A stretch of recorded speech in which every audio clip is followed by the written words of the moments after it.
2020 meeting. I'd like to call the meeting to order. Iris, would you please call the roll? Beckett. Here. Fisher. Here. Keith. Here. Capay. Here. Semler. Here. Stewart. Here. Whitman. Thank you. So happy New Year to everyone. First on our agenda tonight is a council update. With the new year, some folks may have noticed we have a new council liaison. Our council liaison is now Daniel Nguyen. So Daniel, welcome. Thanks for coming to the Plan Commission meeting. Would you like to give an update tonight? Thanks.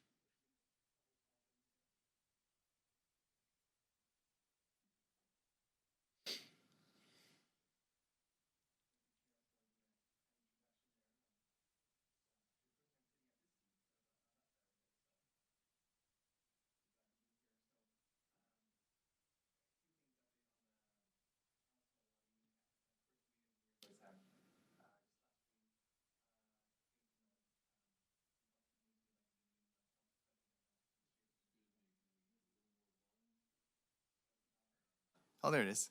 How's that? Should help to turn on the mic. Okay. So this year, council president will be Jackie Mans. So she'll be assisting the mayor with when he's out of town and with some other things as well. Some things to note. We've adopted ordinance 2836. Essentially amends the Lake Oswego Article 24.02 regarding transient lodging tax. And so we've instructed staff to come back with an ordinance to be able to collect the tax on the transient tax on, like, for example, short-term rentals, Airbnb, for example. We haven't had an issue with collecting the transient tax from hotel operators that typically through the hotels or through the third-party booking agencies. That always, it's never a problem collecting that. It's the more problematic collection has to do with some of the short-term rentals that we've since allowed. So that's going to be coming back at us. Resolution 19-63, we've authorized the city to increase the budget for, our consultant that is helping with the pavement maintenance project, the one that goes from 2018 to 2021. So we've increased the budget by $3.8 million to assist with staff to be able to provide additional engineering services and construction management. Also, we readdressed the issue with regards to the plastic bag ban. We, at the end of December 2018, council adopted a plastic bag ban, and you recall that City of Lake Oswego decided that we were going to be charging 10 cents for the bags. And since then, there was a new House Bill 2509, which went into effect early this year, beginning of this year, and that effectively creates a statewide plastic bag ban. With that new ordinance, or with that new House bill, it essentially made it 5 cents. And we, as a city council, decided that we would keep everything the same with HB 2509, with the exception of increasing the bag fee to 10 cents, because we felt that 10 cents would be able to change the behavior. That's what the whole idea with the bag fee is, to change people's behavior, encourage them to bring their own reusable bags or bring boxes or what have you to pack your groceries, for example. And then for Laura, there was an update with regards to this new City Hall. We've allowed HS Wright to increase the guaranteed maximum price by about $1.1 million to a new maximum price of $31,630,445 for this first phase. So there'll be another phase after that, but we're cementing this one by a little over $1.1 million.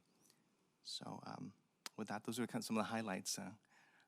If there's any questions or any things that you'd like me to relate to the council, or if you, my role here really is to be just a source of information, and really my job here is just to be here available, but I'm gonna allow you as our commissioners to provide us the feedback that we need as council to make decisions with regards to planning, and you, with you being the experts on planning, will be that conduit.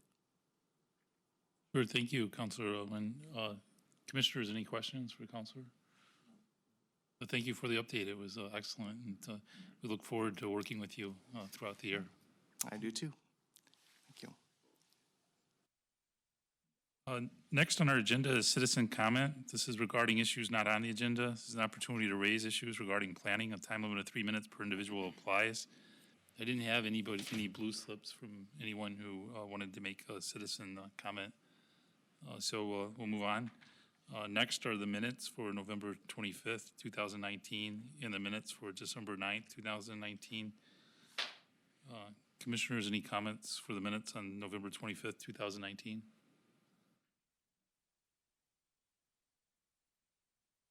Make a motion to accept the minutes. There's a motion to accept the minutes of November 25th, 2019, in a second. All those in favor? Aye. Next are the minutes for December 9th, 2019. Any comments?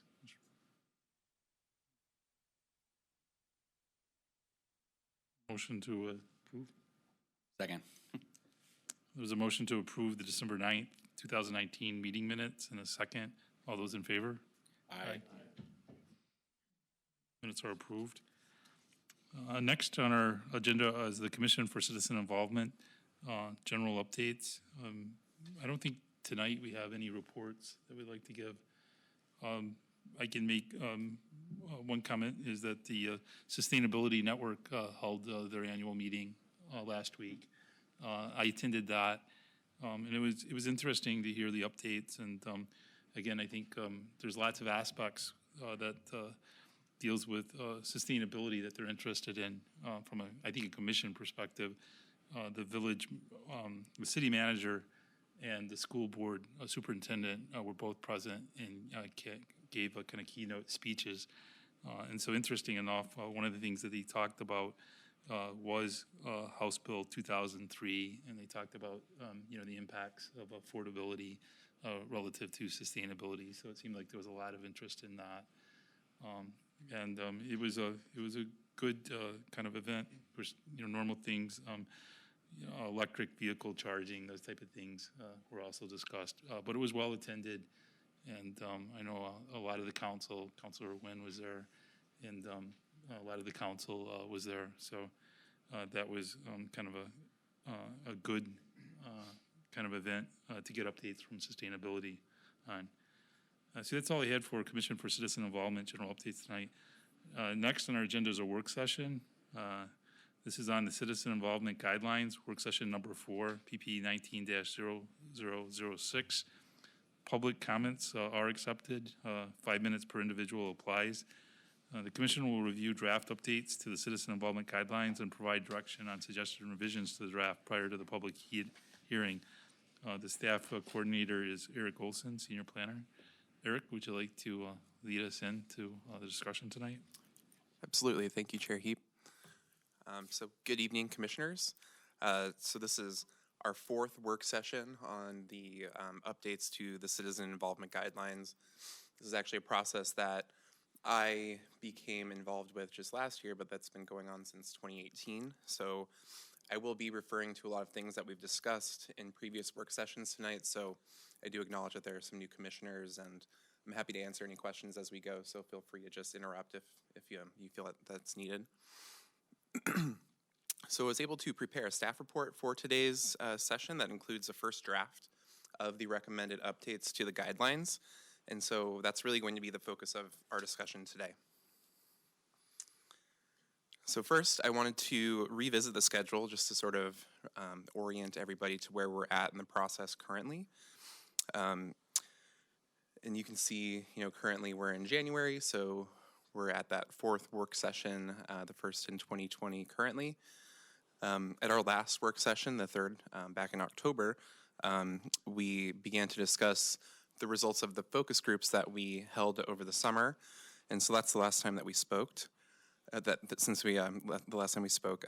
So since then, we synthesized that input that we received during the focus groups, sort of added a little bit of the input that we received from the Planning Commission and the Commission for Citizen Involvement at the last session in order to develop the draft guidelines that were included as an attachment with the staff report today. And so while we've included the first draft for today's work session, I just wanted to point out that there's still opportunity to sort of refine that draft and modify it prior to the release of the official public review draft, which we're hoping to get out on February 3rd.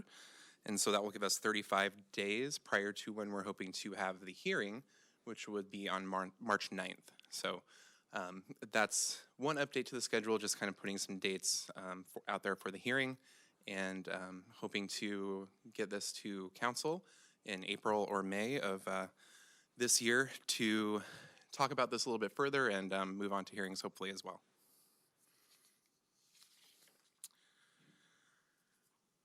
So the first draft of the updated guidelines that you received this week, this is sort of just summarizing really broadly in broad strokes what that document attempted to do. So it included updates for consistency with governing documents such as the city charter, comprehensive plan, statewide planning goal 1 for citizen involvement.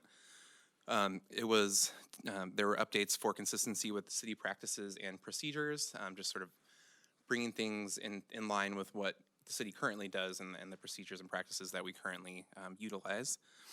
And to also we had some updates to address outdated or imprecise language. So again, it's fairly straightforward, a lot of grammatical updates and updates to clarify terms such as town hall and other things that you might find in the document. So we've talked about this again more extensively at previous work sessions, so I won't go into too much detail on these specifics.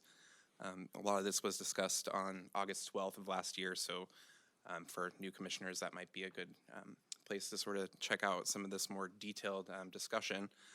So the intent that I have though today is to open the discussion up to the commission to identify any issues that need to be addressed in the first sort of draft of the guidelines or the updated guidelines, and just ideas about if there's any further clarification that might be needed with the document. So in that spirit, I've attempted to identify some topics for discussion that may be of interest to the commission. The first is sort of related to the scope of the guidelines and the purview of the citizen or the Commission for Citizen Involvement, which is really explicitly made to be about land use in the document. That's something that it's really accurately capturing how we've interpreted this for several years, but it's just sort of formally putting it down in writing here. So that's a fairly big step. Other important topics relate to the role of neighborhood associations. There was a lot of concern at the focus groups once a lot of neighborhood association folks started reading what's actually in the guidelines. And so we want to be careful with this to make sure that we're not making anything more difficult for the neighborhoods, that we're actually providing helpful clarifications here. So in terms of recognition, there's some language that suggests that in order to maintain recognition, the neighborhood association must participate in land use matters to a certain degree, and that's just kind of some guidance on what could be asked of a neighborhood association in order to maintain recognition. There's also some language that we've included that would ask neighborhood associations, which they're currently asked to do, but this is sort of expanding this. They're currently asked to maintain a list of members, and so we're asking them now to maintain a list of eligible members, which is a larger universe of individuals. So that's another issue that might be of interest. And then, just in general, we've also included some guidance on criteria that neighborhood associations could use to identify who is a member and who is an eligible member for notices that need to be sent to membership specifically. It might be useful to have some guidance on how they might be able to make a distinction if that's necessary. There's some other sort of substantive updates related to the frequency of how often we update the guidelines. As I mentioned before, this process began in 2018, so it's not a quick process to update the citizen involvement guidelines. So at some of our previous work sessions, we heard the commission and some other folks recommend not necessarily updating the guidelines on an annual basis, which is a lot of the language that's currently in them right now, but to essentially convene and discuss whether any updates are needed on an annual basis. So really just kind of changing the scope of that particular item in the guidelines. So I don't want to sort of influence or color this discussion too much. I want the Planning Commission or the Commission for Citizen Involvement to identify issues that you think need to be looked at before this goes out for public hearing in a public review draft form. So I guess I'll just open it up to the Commission to see if there are any suggestions in addition to what I've listed here, or if there's any questions about any of the topics that I've identified. Yes, thank you. We do have questions from the commission. Commissioner Beckett? Here we're talking about the Commission for Citizen Involvement, and I understand that that's relegated to land use issues. When it gets into neighborhood associations, that's a different matter. Is this suggesting that members of neighborhood associations are restricted to issues having to do with land use? Because that hasn't been the case during the last decade or more that I've been on neighborhood associations.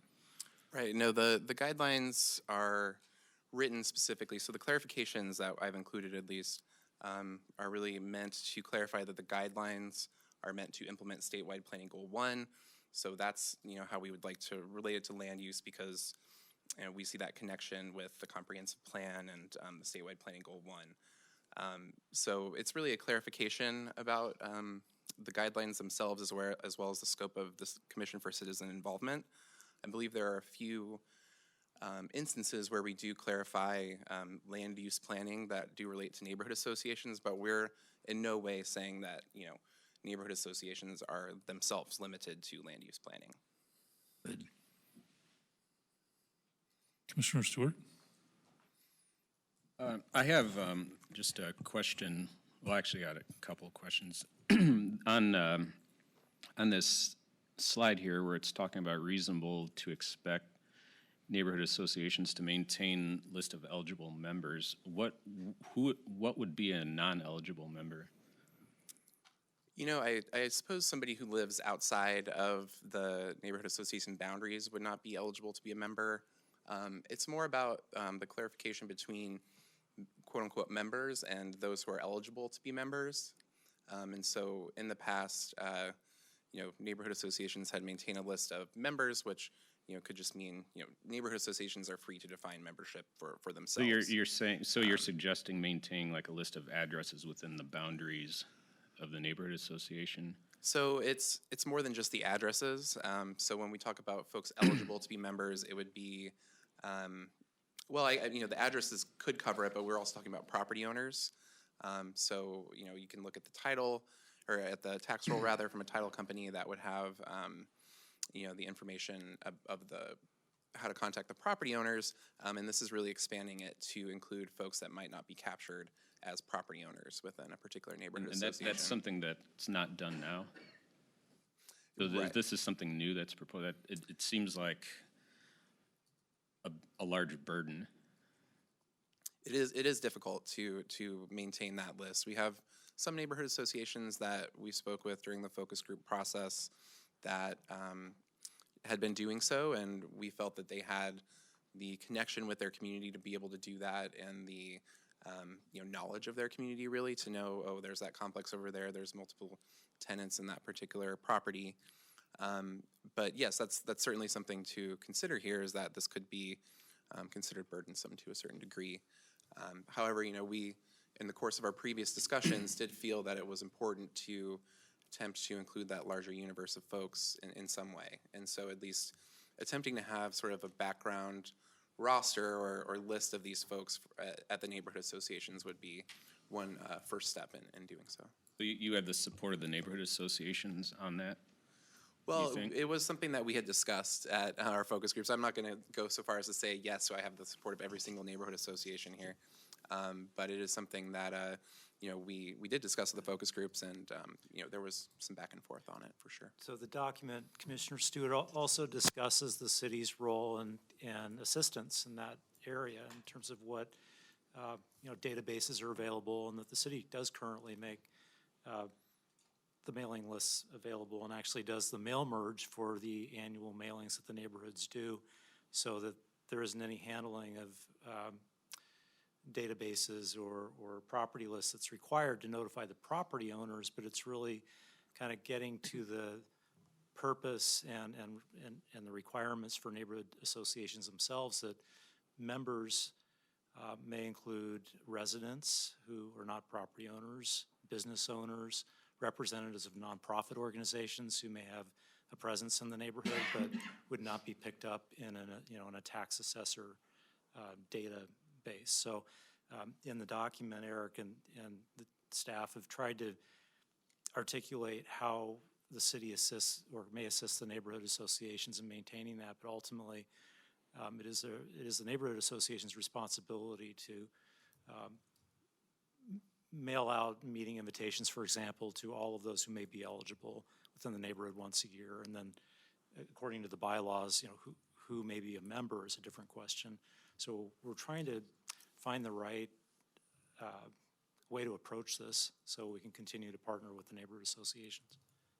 And yeah, just kind of building on what Scott was saying, there's actually a new set of language that we've included in the updated guidelines, or the first draft of it at least, that would provide the city to be able to help to compile this list for any new neighborhood associations that are forming for the first time. The city is saying, we'll help you out with that. So that is another sort of new element in the document. Thank you. Eric, one question further on that. Does this infer that there would also be a list of members then of the neighborhood association? I think that would be something that would be up to the neighborhood association, I suppose. We would, I guess we would want to see that list of folks eligible to be members probably before we would want to see that more refined list of members. Okay. But, I think, at least from the city's point of view, it's almost always more useful to have that larger universe. Yeah. And then maybe one comment to follow up on Commissioner Stewart's questions was, I know, Commissioner Stewart, you're new, so I was going to just give you a little bit of history from my standpoint. We did discuss this before. I think the dynamics of what eligibility really means was at the crux of the issue. I think the kind of comments that we heard was, should we consider how eligibility is defined by the neighborhood association? It may not just be a default, if you live in the boundaries, you're a member, versus there may be some other requirements that encourages participation and involvement, which means maybe you come to the general meeting and you sign in and you say, hey, I want to be a member, versus just by default saying, since you're existing in the neighborhood, you're just by default a member. But I think one of the key points was to allow that flexibility of the neighborhood associations in their bylaws, to find what their requirements were for eligibility, and maybe to rethink eligibility to see if maybe neighborhoods wanted to refine that to be a little bit better in terms of encouraging participation. Chair Heap, I just wanted to quickly clarify. Sure. The eligibility term is sort of universal for all of the neighborhood associations. So the city is hoping to establish, or we do in the guidelines rather, establish that eligibility is open to, residents, business owners, nonprofit organizations, et cetera. But it's the membership criteria. Membership, yeah, sure. Thanks for the clarification. Yeah. Just wanted to make sure. Yes. It's the actual becoming a member, yeah. One other question, Eric, was when we talk about the scope of the guidelines and the purview of the PC and the Commission for Citizen Involvement, we talk about it's focused on land use. Is that definition based on a state definition? Where I'm coming from with this question is that if you look around at different cities and you look at, their Commission for Citizen Involvement and maybe their Plan Commission, land use sometimes has a broader or narrower definition about what's included in land use. And I think there's a couple cases in Lake Oswego where we've limited what land use is. So does this need to match up with the state definition? And does it, or can we kind of define that scope of what land use is to be, more or less? So I think it's, I am not attempting to, have some new interpretation of land use necessarily with this document. I think what we're doing is trying to adhere to, more closely to really what's asked of us by the state here, but also to sort of reflect just the practice that Lake Oswego has had in really making the Planning Commission sort of the same body as the Commission for Citizen Involvement, and really just trying to, write down on paper and codify the way that we've been practicing things. So, I'm not sure, I know that there's a lot more history to this, so I guess I can let either Deputy Attorney Boone or Scott weigh in on this a little bit further, but yeah, I think there's a little bit of both going on.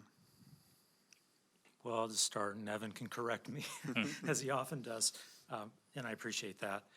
So under the city code, the planning commission's duties are to exercise, it says, the powers and duties as set forth in state law, the city's comprehensive plan, the city community development code, and other applicable city codes. And so that's where we understand that the CCI's role and the guidelines for citizen involvement are really trying to implement the comprehensive plan, which is a land use planning document. It's true that other cities have delegated other public involvement responsibilities to their committees or their commissions for citizen involvement. They may call them by different titles, but this is the scope as Lake Oswego has established it. It's not to say that the council couldn't change that. They certainly could, but this is the principle or the policy that we're operating under. I would just use an example, whether the tree code, tree removal, is that a Exactly. land use matter or not?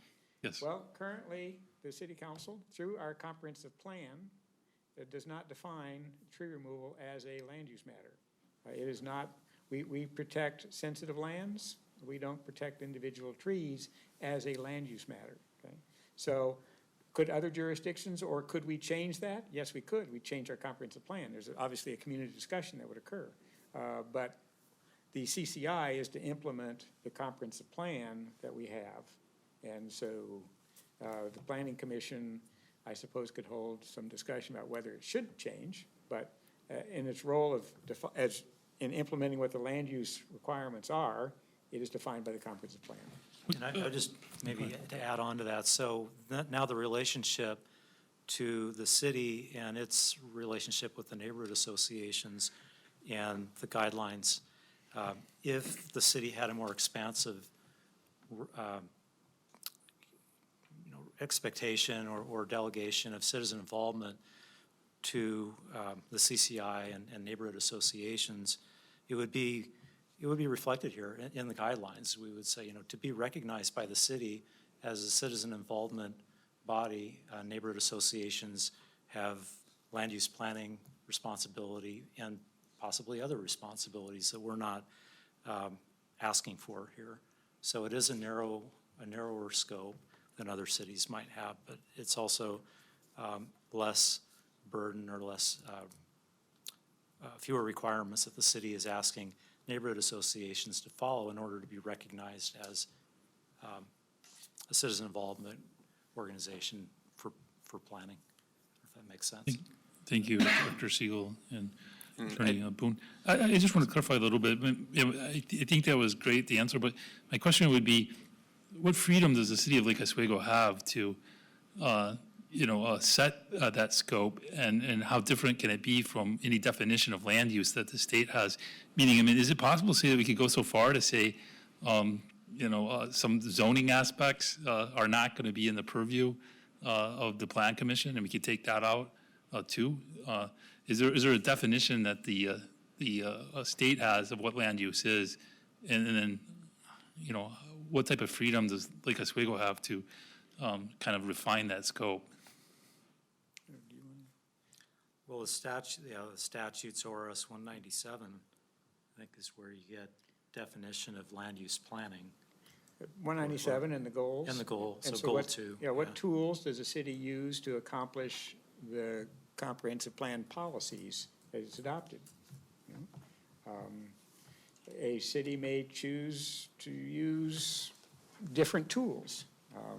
And one tool a city may use may not be to accomplish a land use goal, but to accomplish an aesthetic goal a non-land use goal, you know, so the definition and the requirements of comprehensive plan, you know, are broad to give flexibility to the various jurisdictions so that not each one of them has to operate the same, so. Right, thank you.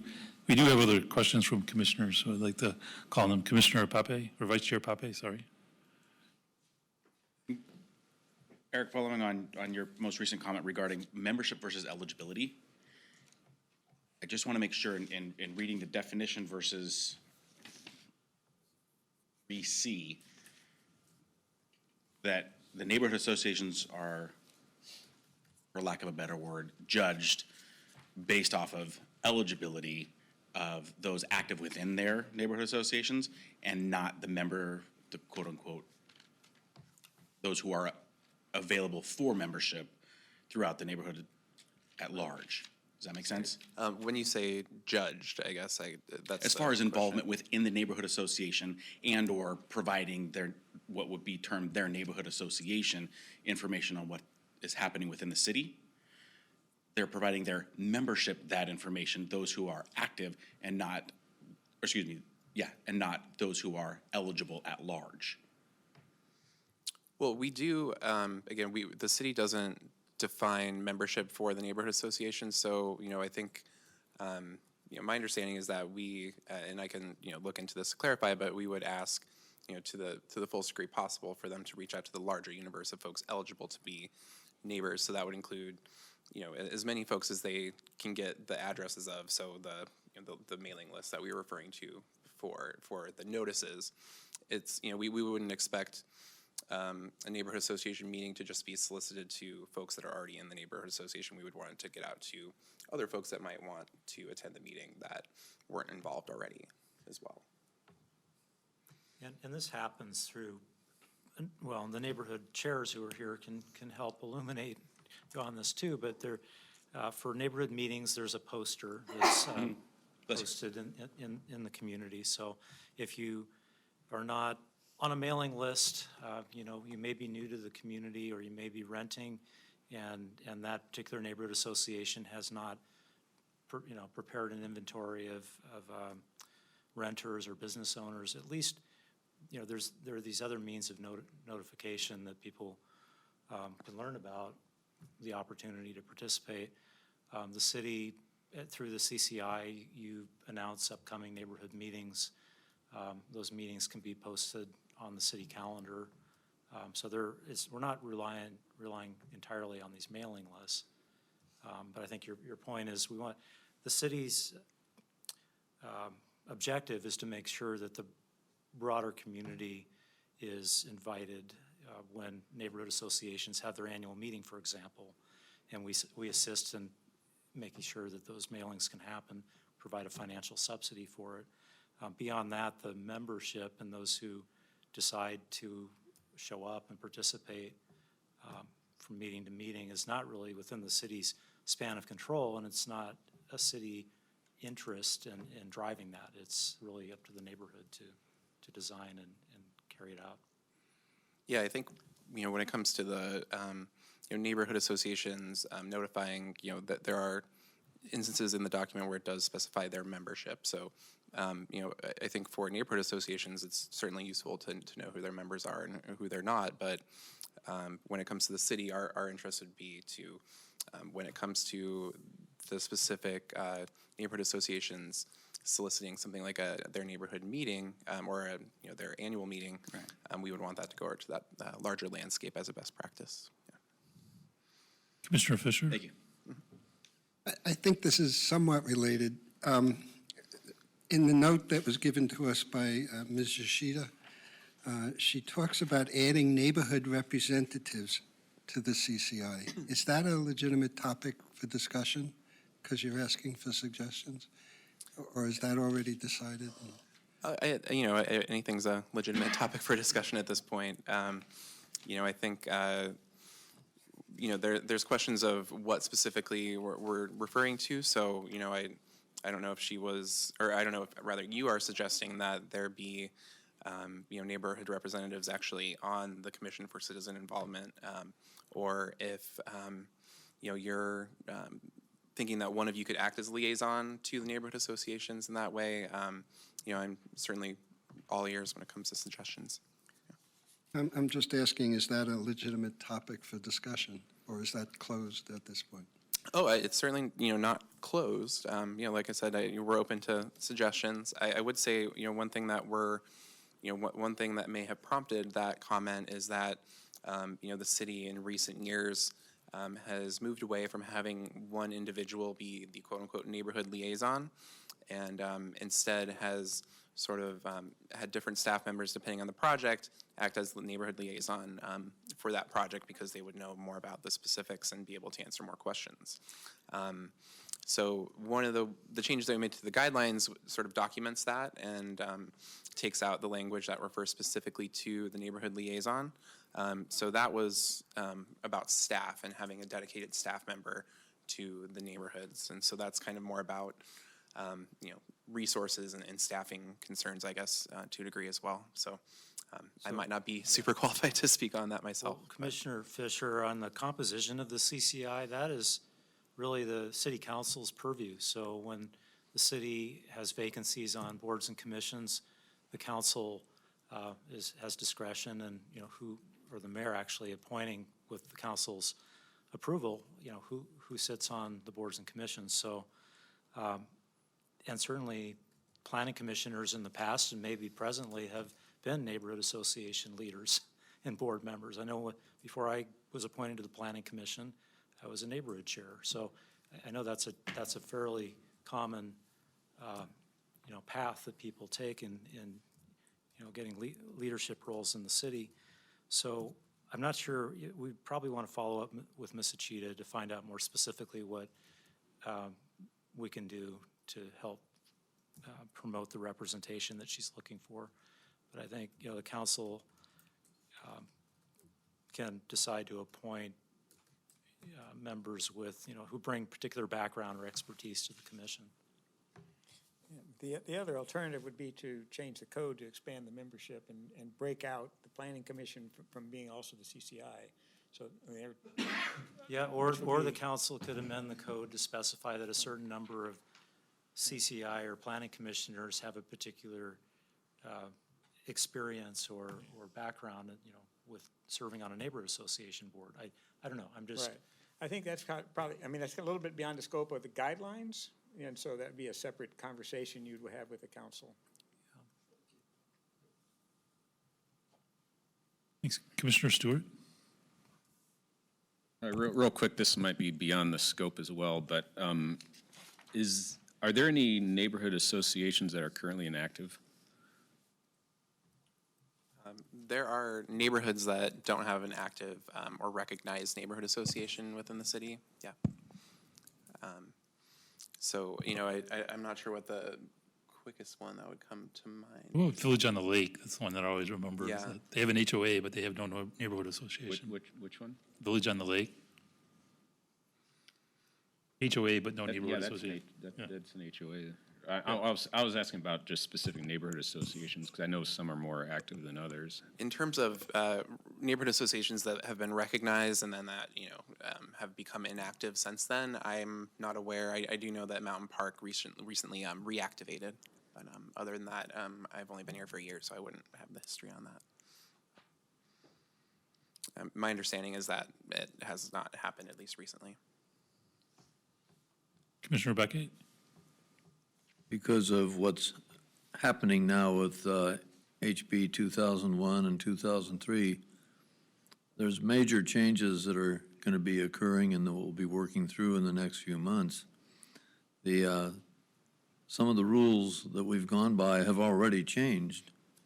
For instance, the Planning Commission required that if you were going to rent out, if you had an ADU on a property and in addition to the main house, that an owner had to occupy one of those. Well, HB 2001 erases that. It erases requirements that have been put in place for parking. So I'm wondering what else may have gone away that you could elaborate on? And in particular, how was I going to phrase this question? Well, that's the basics of the question. Thanks for your question. I don't know of anything really in the guidelines that will be taking anything away, in terms of, it used to allow this and now it doesn't allow for this.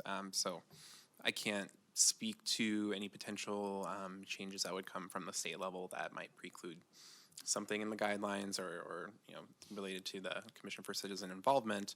But, I think there are some changes that are reflected in the guidelines, again, just to sort of reflect things that have been practiced by the city for years now. So, they might be changes within the guidelines, but they wouldn't necessarily prompt changes to the way that we do things here at the city. So, I'm hoping that you don't have to worry about that here, but I don't want to give you too many reassurances because I don't know what the state can do or will do.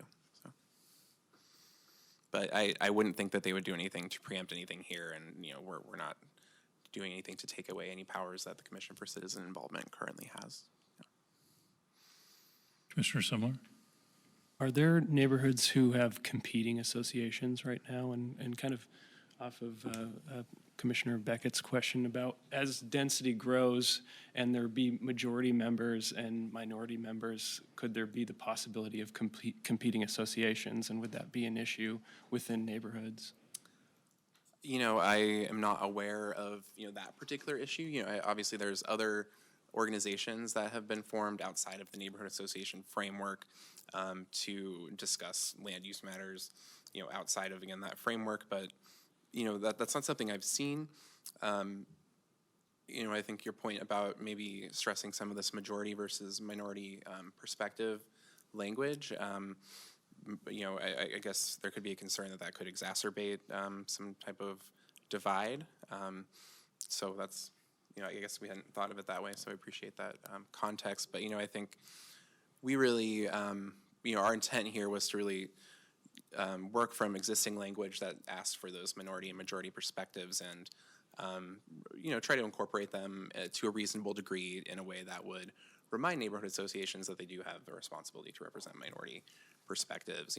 I am not as involved with maybe some of the politics of, intra-neighborhood association politics, but, I'm not aware of, different people trying to, have competing, actual neighborhood associations by name. Well, I will say that, over time, there have been situations that, some of which are really innocuous, like Oak Creek had a portion of Mountain Park along Kingsgate, if you're familiar with that area, that was within Oak Creek Neighborhood Association. It actually made more sense for that to be within the Mountain Park Neighborhood Association once that neighborhood group became established. And so that was a change, and the guidelines provide for neighborhood associations to come forward and propose or ask, for those changes. There have been other situations that one of the larger neighborhood associations had different, such a large area, there are different, factions or different interests that were at odds or at least vying for the neighborhood association's approval or support on a particular position. So like, I'm just gonna say Palisades is a very large area, and it's organized into, I think, 13 different districts where the intent was to have a representative from each geographic area on the board. And, such a large area, I think that's one neighborhood that has had challenges in the past to try to come together on, different issues that come up. But, it's all part of the democratic or public policy arena that it gives people a voice, and it's not always pretty or easy, but at least people have a voice. And then there is that ability in the guidelines to change the boundaries or for an area to merge with another neighborhood association if it just better represents the interests or the geography or the the history of an area. So I don't know if that's answering your question. No, or going beyond. that's very helpful. I'm just wondering. Yeah, I guess I would see the city's role as, helping to provide guidance if there is, if there are questions about maybe folks want to, in Palisades start their own unique neighborhood associations, or there be a split. We could certainly take a look at the criteria and, whether or not their geography makes sense to be a neighborhood association all on its own, and provide guidance on that. But we wouldn't, I think there's a reason that we give, sort of some independence to neighborhood associations to work out these issues on their own, and not sort of get in there and pick, winners and losers, or just decide things for them. Yeah. Thank you. Commissioner Sumler, I was just going to add that I think it's a great question, and with respect to like neighborhood association to neighborhood association concerns like that, one of the I'm not aware of any issues, but one of the concerns I have is it's similar to how we look at this from a national perspective. You have the Electoral College, and part of that is to look at for, organizations that may have smaller populations to make sure they still get represented fairly. And it's not just, do we serve the most populated areas, from a legislation perspective, and then just go home. So, like I said, I'm not aware of any issues, but I think that's something that you got to be concerned about, is if, you have certain neighborhood organizations that have memberships that are much larger by orders of magnitude than others. In fact, I think the Mountain Park neighborhood at one time was viewed, if it was a city, it would be like one of the top cities in terms of population in the state of Oregon. So, it is fairly large, and then no issues. But I think that's something that it's a great question, something you got to look at. No further questions right now, Erik. All right, well, I guess I'll just proceed with the rest of the presentation here. So you have likely noticed, and we've discussed this in the past, some other recommendations that are really more related to the city's citizen involvement practices and just our overall program, as opposed to the guidelines as a document. So, you can see those here, that we would make it a practice to regularly allow more than 2 neighborhood reps at pre-application conferences, but we would ask that there would be a maximum of 2 per organization. So this would allow, without it needing to be requested, for a project that might have different, more than 1 neighborhood association within the radius of the project, it would just allow representatives from both of those neighborhood associations to come without a request. Another one is to require a second pre-application conference if the proposal is what we would call substantially altered between the pre-application conference and the submittal of an application. And so we would define substantially altered to mean either a new section of code applies to the project, or a new action has been added to the proposal. So we would, hopefully give the neighborhood associations more of a heads up by asking for that second pre-app if those changes were made. We'd also ask applicants to, when they send out their neighborhood meeting notices, remind owners of multi-unit complexes to provide notice to the individual tenants within those complexes for those neighborhood meeting notices.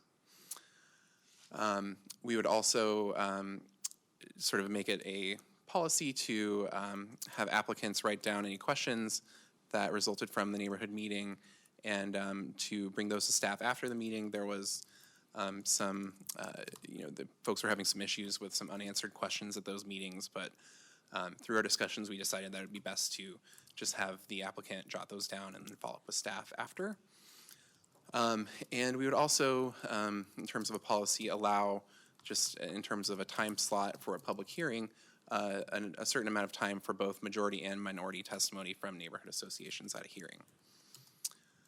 So those are the policy changes. In terms of other resources and process changes that we're recommending here, we intend to update the Neighborhood Association Resource Guide and make handouts with information about public meeting spaces and other information that would be useful to neighborhood associations. And sort of going along with that, we intend to either create videos or do in-person trainings with neighborhood associations to sort of educate folks about the responsibilities of neighborhood associations. And that's really in response to the conversations that we had during the focus group sessions, where a lot of people were seeing the responsibilities of neighborhood associations in the guidelines and thinking, this is I haven't seen this before, or this seems to be different than what I thought our responsibilities are, just to make folks aware and to talk through the best ways to fulfill those responsibilities and provide some guidance. So the neighborhood resource guide should address that as well, but I think training of some sort was requested and would be useful also. And sort of in relation to our question about the purview of the citizen, or the Commission for Citizen Involvement, and the guidelines being limited to land use, we wanted to increase collaboration with other advisory boards, such as the Transportation Advisory Board, Historic Resources, Parks Board, et cetera, to share information and best practices related to citizen involvement, so that we can sort of spread the reach of the Commission for Citizen Involvement a little bit wider than the Planning Commission specifically, and to talk a little bit about how those other advisory bodies could improve when it comes to citizen involvement. So those are some of the other recommendations that we made in the staff report. So in terms of next steps, I'll be going to the Neighborhood Association Chairs meeting with the mayor this Saturday. So I'll just be giving folks a heads up that the public review draft of the updated guidelines document will be coming out, and there will be opportunity for public input. So we'll then refine the draft of the guidelines based on your input today, and if you have any follow-up comments, of course. And we'll release that public review draft on the 3rd of February, which should give us 35 days in advance of the hearing that we've scheduled for March 9th on the public review draft of the updated guidelines.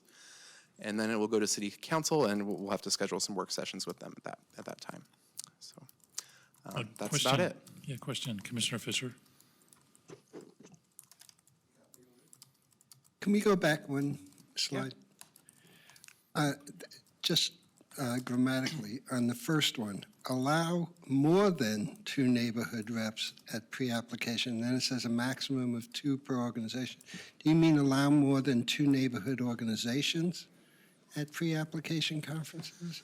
Well, we currently allow more than 1 neighborhood organization or neighborhood association or business association to attend. We don't really limit it by the organization currently, but what we have found is that in the instances where more than 1 neighborhood association or business association is impacted by a project, we didn't want to limit it to just 2 members or 2 neighborhood representatives at those pre-application conferences. We wanted there to be 2 per neighborhood association. Right. So just grammatically, should it be allow more than 2 neighborhood organization at pre-application conferences? Well, the current reps is what's confusing me. The current limitation is to just 2 representatives from neighborhood at the pre-application conference. So we would just sort of make it a regular policy to allow more than just that 2 person maximum, and that we would have a maximum per organization instead. We would have 2 per neighborhood association or business association as applicable. So it might be confusing in the bullet point here, but hopefully it's less confusing in the actual staff report. Yeah. So, Chair, just to clarify on the number of neighborhood associations that have formed, and so there are 24. There are 4 areas geographically that are not represented by a neighborhood association. Foothills, Lakeview Summit, which includes Village on the Lake, the area along Childs Road, and Foothills. There's also the area of Johns Woods, which is its own unique development that's not formally within a neighborhood association. So these are areas, these are opportunities, I think, for the residents if they wanted to form a neighborhood association. The city would certainly work with them and try to move that forward.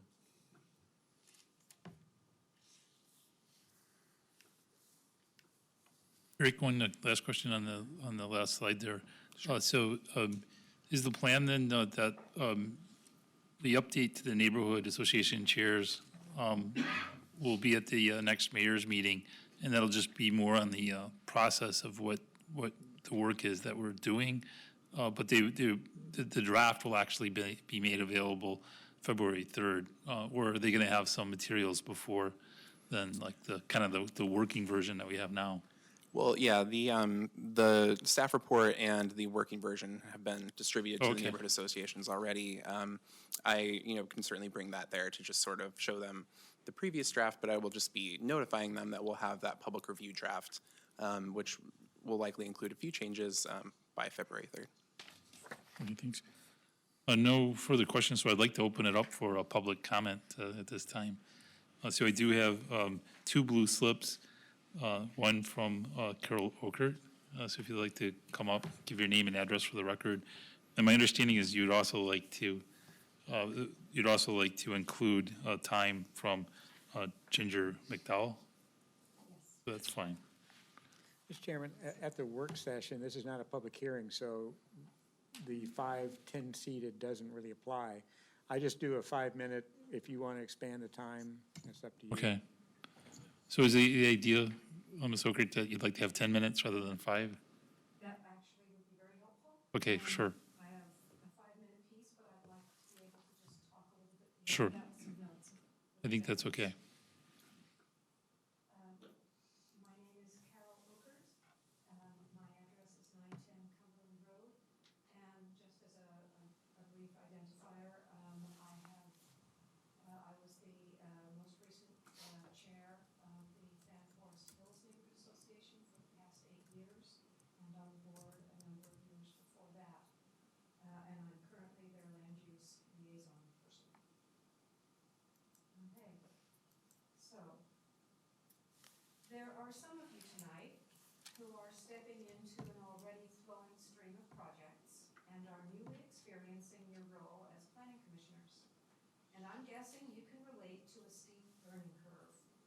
The same is true of someone who is stepping up to serve on the neighborhood association board, especially if they are stepping fresh into the role of neighborhood chair. In November of 2017, the city held a neighborhood association board training primarily to meet the city requirement that neighborhood association members must have training to be able to attend the city land use pre-application meetings held for land use developments. Although I already had that training, I decided that in my role as neighborhood chair, I would attend again to meet the new neighborhood association members citywide who were stepping up to volunteer and offer to mentor and be available for questions. The topics to be covered that night were all important. Let me walk you through that agenda. Neighborhood association overview and requirements. What is a neighborhood association and what is its relationship to the city? What are the minimum requirements for recognized neighborhood associations? What does your board need to do? What does the city provide to recognize neighborhood associations? Land use processes. What are the different types of land use decisions? How are decisions made? How can neighborhood associations participate and provide effective testimony? And then it moved into pre-app training. City Attorney David Powell was there that night presenting along with our then Neighborhood Association planner, Sarah Selden. That position has since been defunded. As Attorney Powell made his presentation, I saw confusion on the part of neighborhood folks who were truly trying to comprehend what was required of them from the city on behalf of their neighborhoods.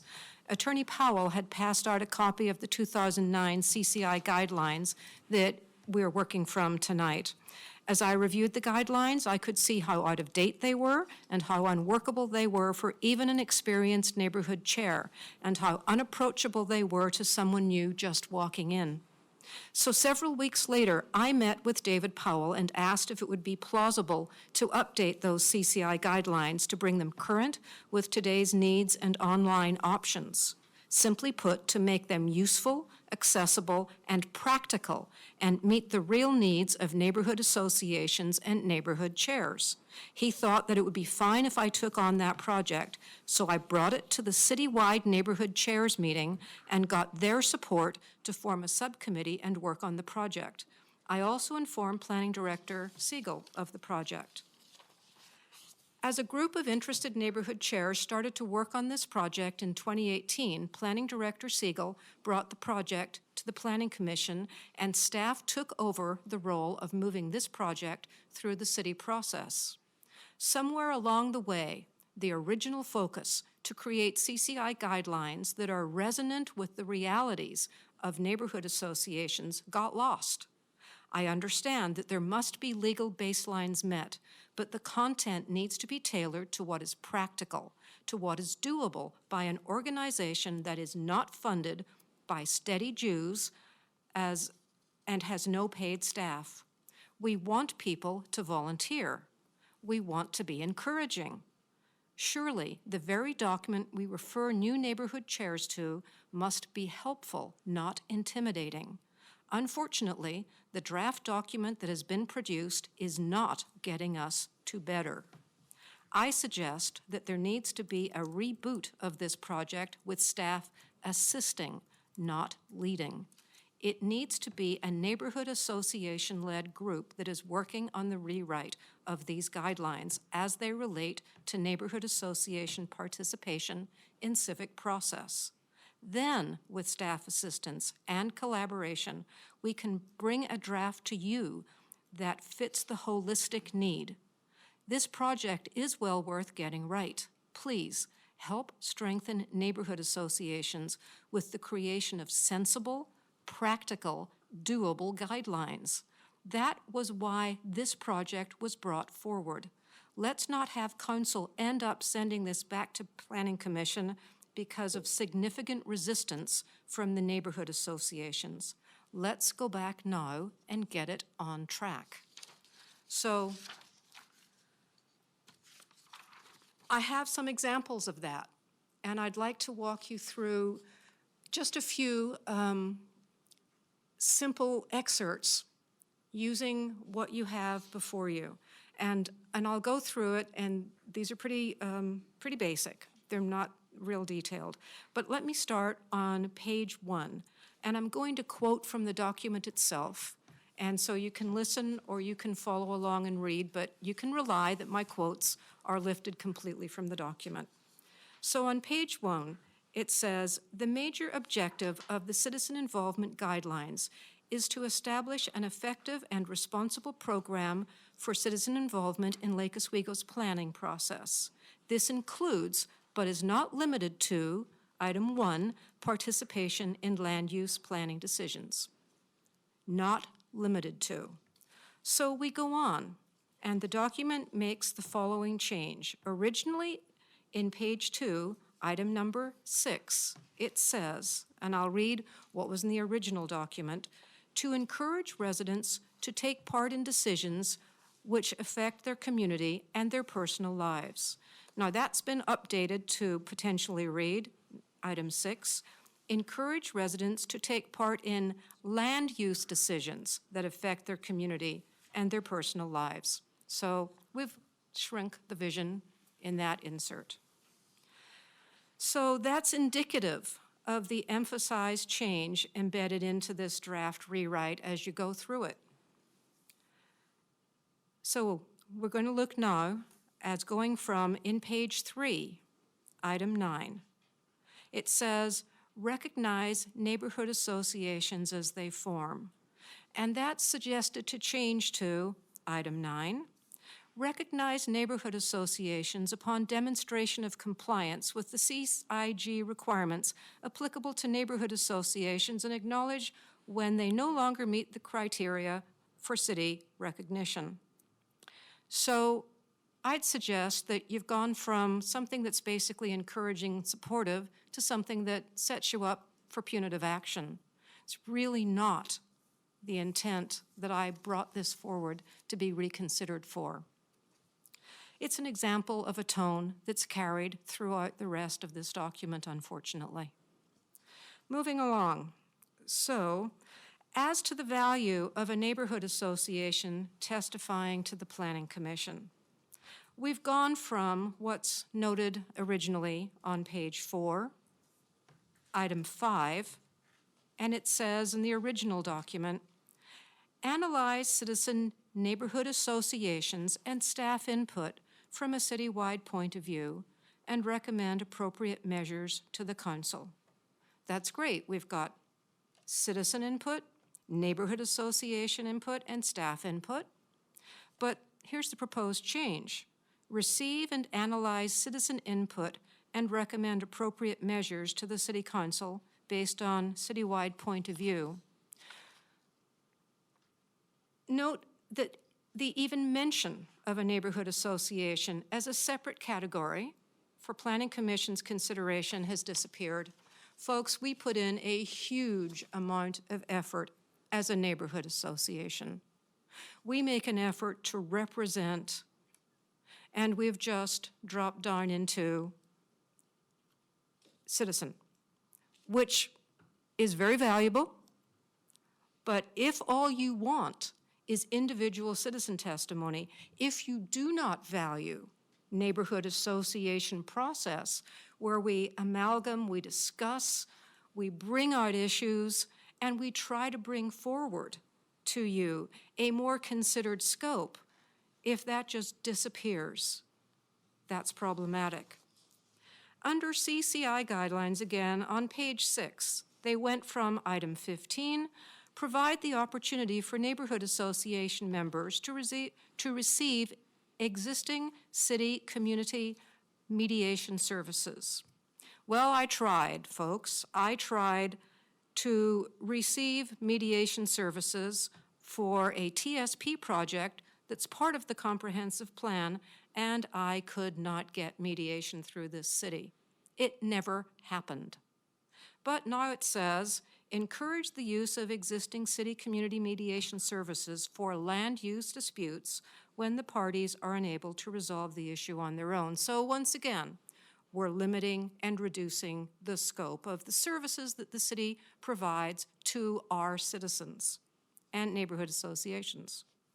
And let me just sum this up by saying, under neighborhood associations, we now have a newly stated charge on page 12, under C, at the bottom of the page. It says now, neighborhood associations are responsible for representing and reporting the full range of perspectives on land use issues in the neighborhood. Can't possibly do that. I, as a person testifying, cannot represent every single person in what I bring forward to you. Again, it's that neighborhood association process. So this is a great way to discredit neighborhood association testimony and find a neighborhood association out of compliance with city regulations. And folks, sometimes when I'm up there testifying in front of city council, these can be contentious issues, and there can be persons on a council who might want to discredit my testimony. If we have guidelines that are undoable, that there's always a way that that can happen, then all we're doing is undermining the entire process of neighborhood association involvement. So I really do appreciate you giving me the chance to do both sides of this. I'm here because I really wanted to make this better for new folks coming in. This undermines it and discourages new folks from coming in. I'm sorry, but that's the truth. Thank you for your time. Thank you, Ms. Ogert. Commissioners, questions? None? Great. Thank you. Do you have a question? Excuse me, Carol. We do have one question, Vice Chair Pepe. So in here where you pointed out where neighborhood associations were removed, the words, Yes. and either citizen remained and/or citizen appears to have replaced that. In Yes. your opinion, that now diminishes the role of neighborhood associations in the view or the eye of city staff and/or Yes, it is. council? And in the view of the neighborhood associations themselves, I think they will feel, well, I know they will feel diminished. Thank you. Thank you. Thanks. All right, there's no further comments that I have, so I'd like to close the public comment session. Erik, is there any other additional information you'd like to seek from the commission tonight? You know, if there are no other, comments related to the citizen involvement guidelines for the time being, just feel free to follow up with me with any suggestions when you have them or as they come to you.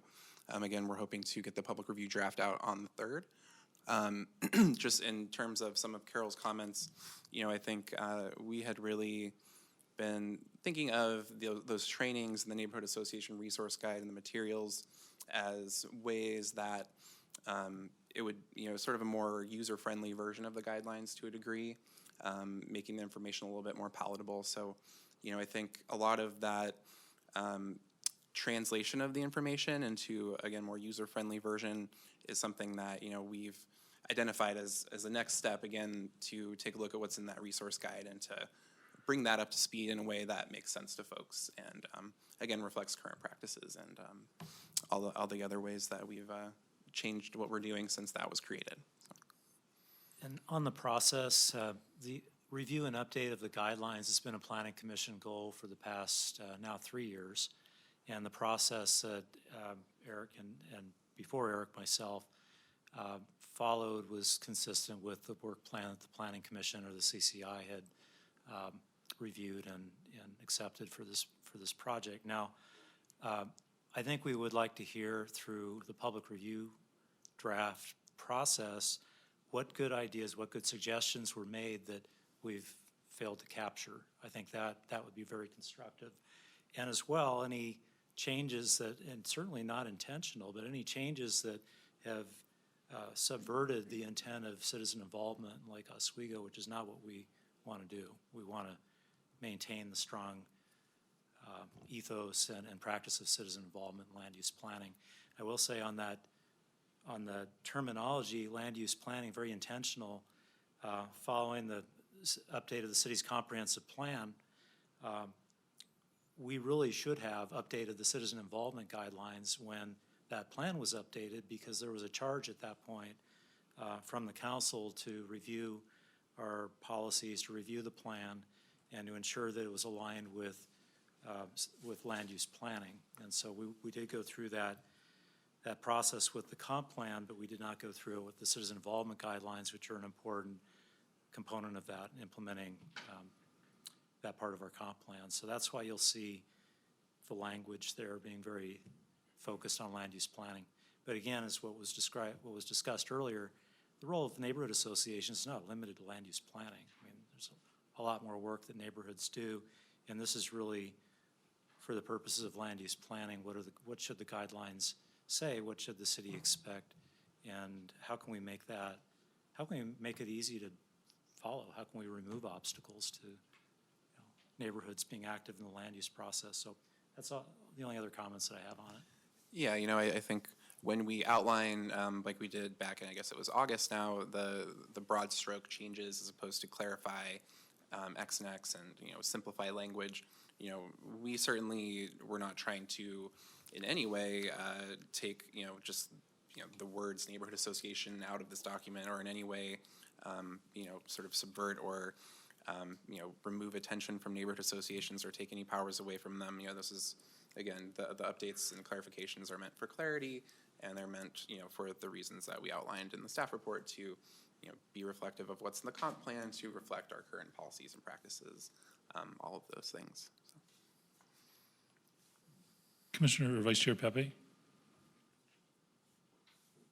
Having sat in on several of these meetings, it is a little, quite discouraging to hear where neighborhood associations are feeling the result of or the outcome of all this time and effort might be putting them at a back seat or might have them feeling irrelevant.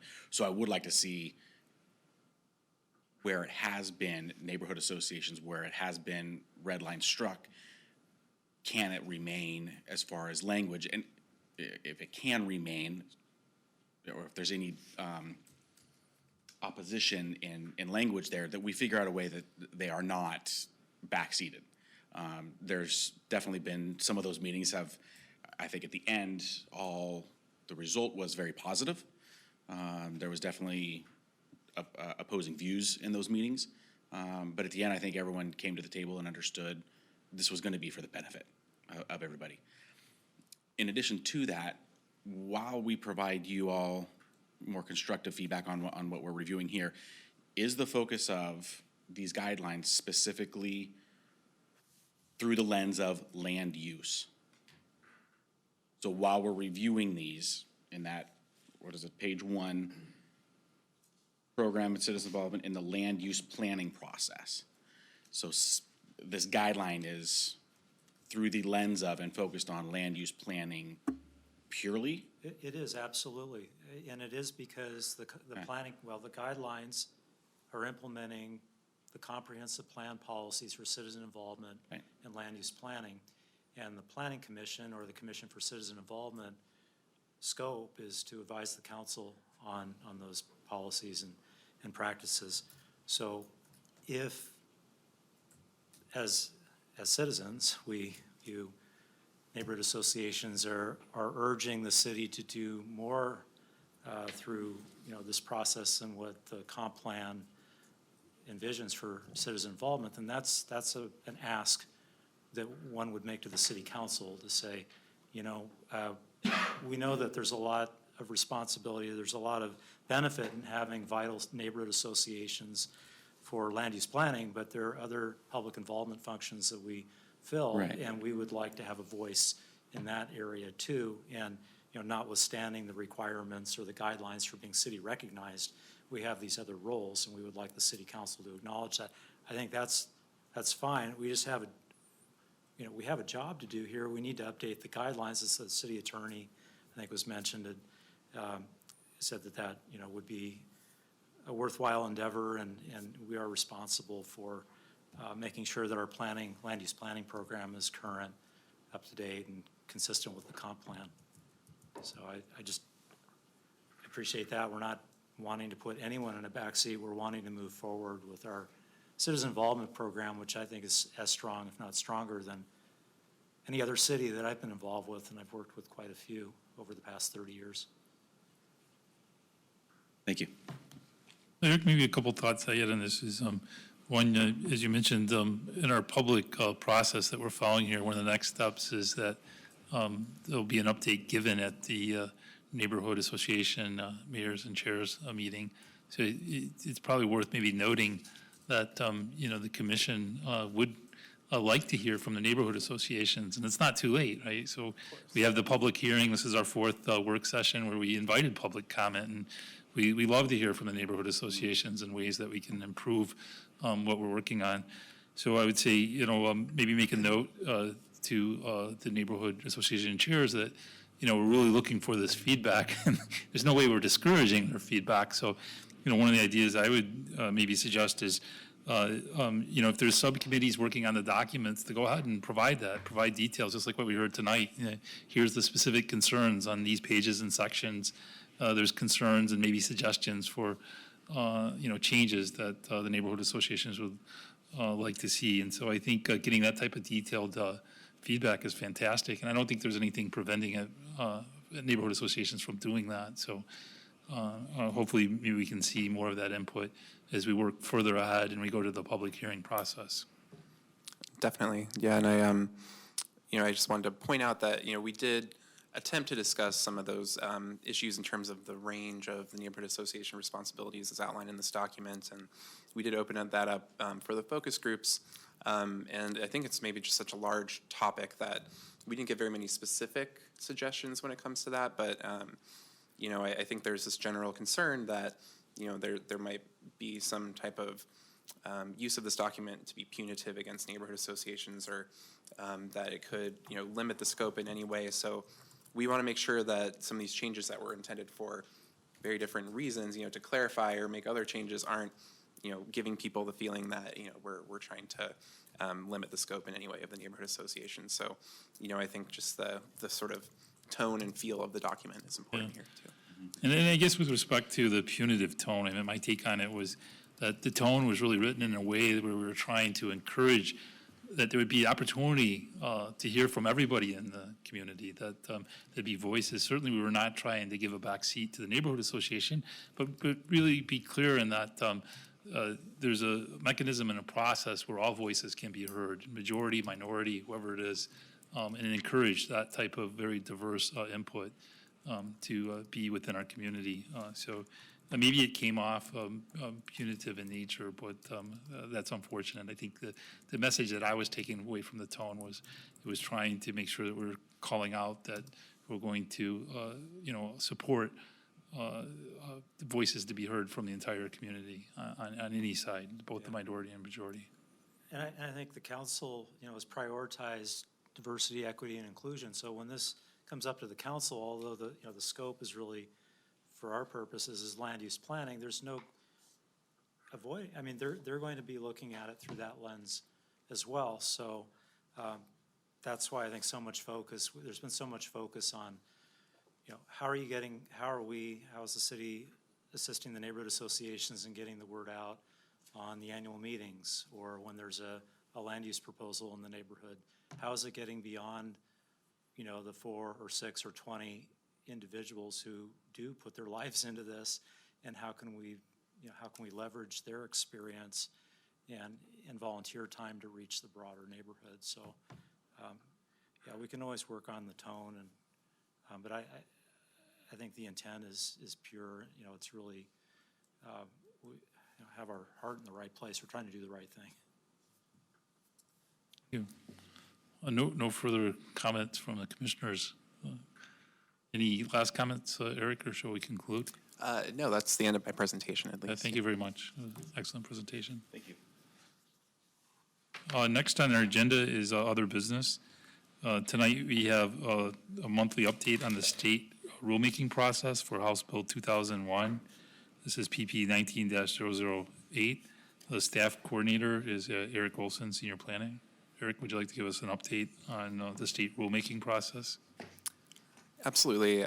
So, the way that we had sort of intended this process to work was that we would provide these sort of written updates, these staff reports on a monthly basis, and, City Council gave that charge at the last joint meeting that was held that I unfortunately was not in attendance at. However, we presented, this current memo to really just give a snapshot of where the rulemaking committees are at in the process, and give you a sense of where the conversation's at, at the state level.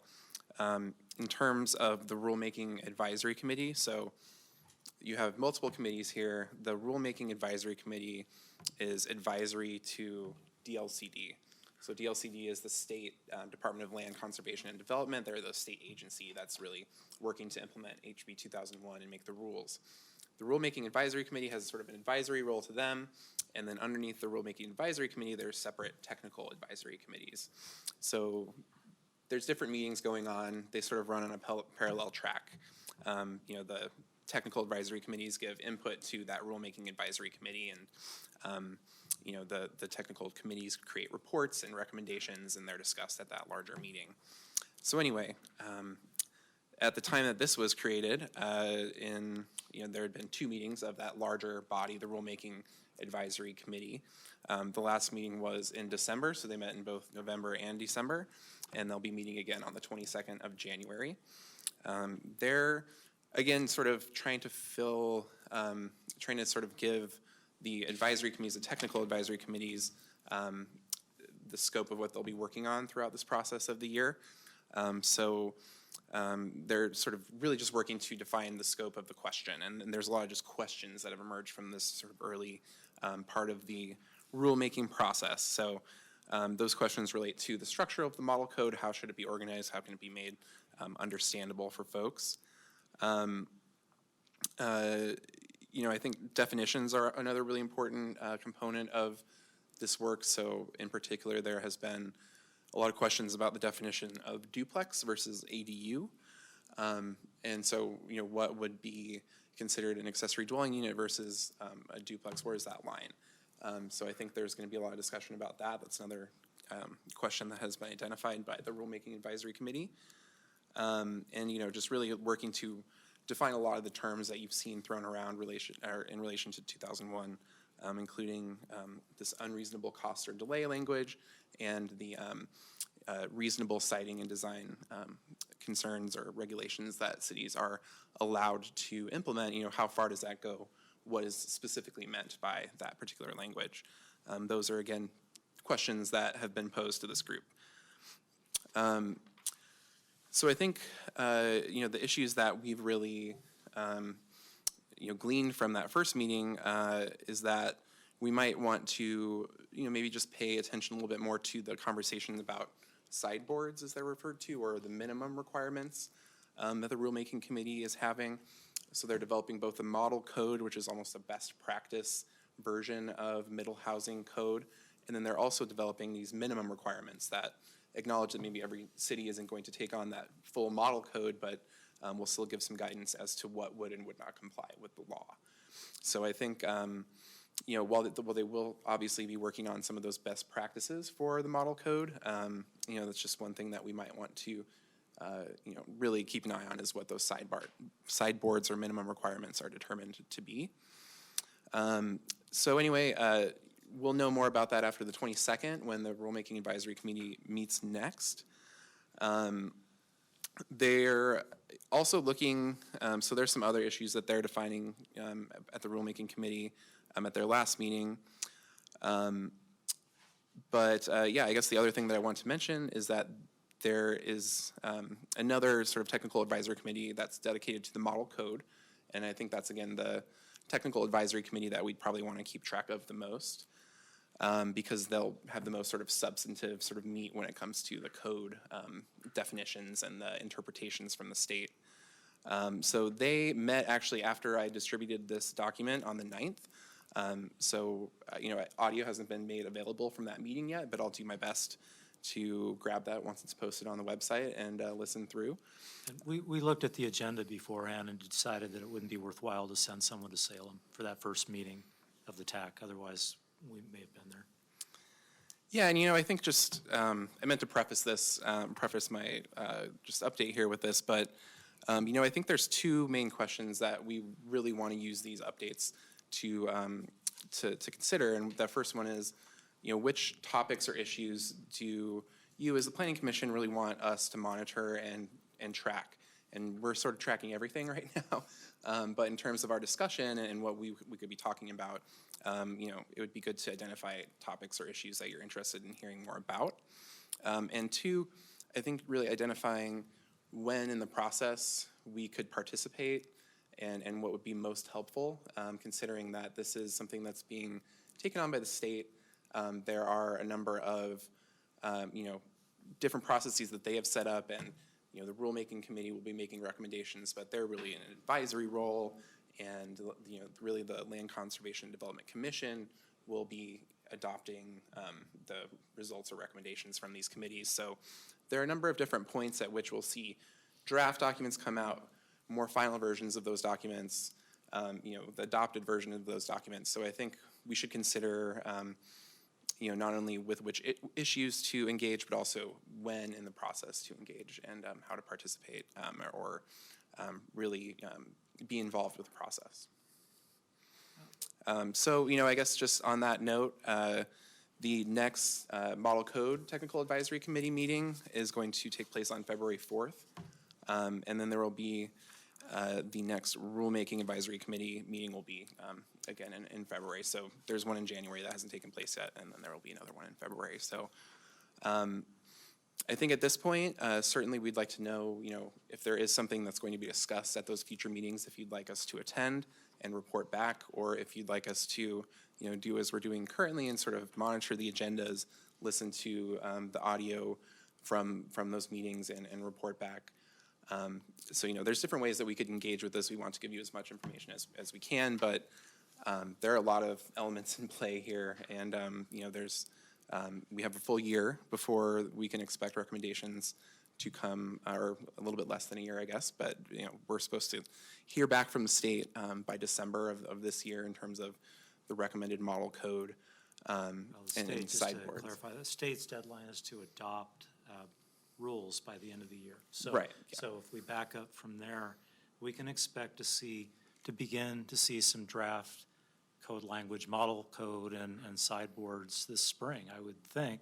And so certainly by May or June, these drafts are going to start to really gel from, the agency's perspective. And so we are expecting that somewhere around that time, there's going to be a check-in with you and the council, if not a study session, at least a written report and update, and through the city manager, seeking direction on how the city, what stance the city should take on any number of issues. So I think we're on a relatively short fuse with this, and Erik's outlined a good approach for tracking all of these different issues that are in play. But I think we're interested in hearing your feedback on it. Yeah, obviously there's a lot of information to just kind of upload from this, and one thing to consider is that this is the first update, and the issues will, there aren't going to be new issues probably that aren't sort of at least considered here. So we'll be really talking about this large landscape of things as we progress throughout the year. So it will be a little bit less overwhelming, hopefully, with all the new jargon and acronyms and such here. But it is a whole new world of the state process that we're hoping to monitor. And we just want to be as useful as possible to the planning Couple commission. questions. All right. Commissioner Beckett?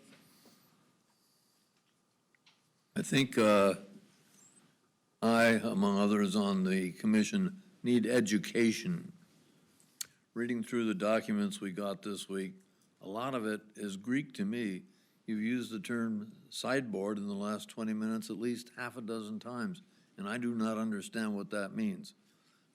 We've got at least half a dozen acronyms of state SLDC, I know what that means, but then under that, we've got at least 2 levels of commissions and technical advisory committees, and what does what.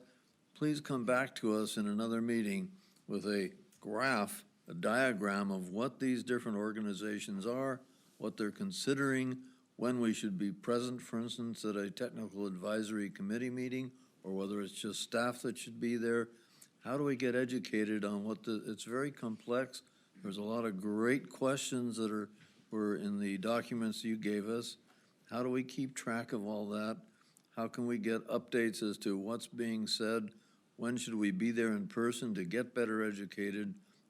Please help us understand how this is all moving forward, because it's a huge issue. Thanks for your input. The intent really of these updates is to provide, as much of an update as we can, and to provide, some initiation and some overview of the issues and explain things. So, we're hoping to do that. We're certainly going to continue to monitor things, but, we want to hear from you as to what you're interested in and what, from your perspective, we should be monitoring. Obviously, from our perspective, we'll be providing you with suggestions as to when we feel it's appropriate to attend these meetings, and when we think there are opportunities for us to provide comment at certain points, et cetera. But at this point, it really is just outlining a lot of questions, as you pointed out. There's just a lot that has yet to be defined. So I think, at this point, our take is that it's better to sort of at least wait until we see some of the initial drafts of the model code or some of the proposed rules, and those sideboards are just minimum requirements. It's not the best practice code. It's just, again, the minimum rules that cities would need to adopt in order to comply. But I think there's a lot here, and staff is certainly available to talk through any questions that you may have, and we're more than willing to provide additional links and resources. There is a lot, so we've tried to pick and choose what we think is the most relevant to our discussion and the most helpful information and appendices and things like that with the staff report. But obviously there's a lot of information out there, so we could take a more all-inclusive approach and just include the entire meeting packet, or at least links to the rulemaking advisory page, and so you could really see just all of the documents that are out there if you do have the desire to dig in a little bit further.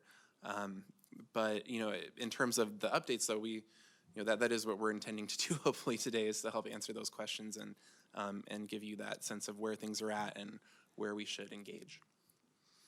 So I like an executive summary, and this is really just kind of putting the process out there and giving you the universe of what they're looking at.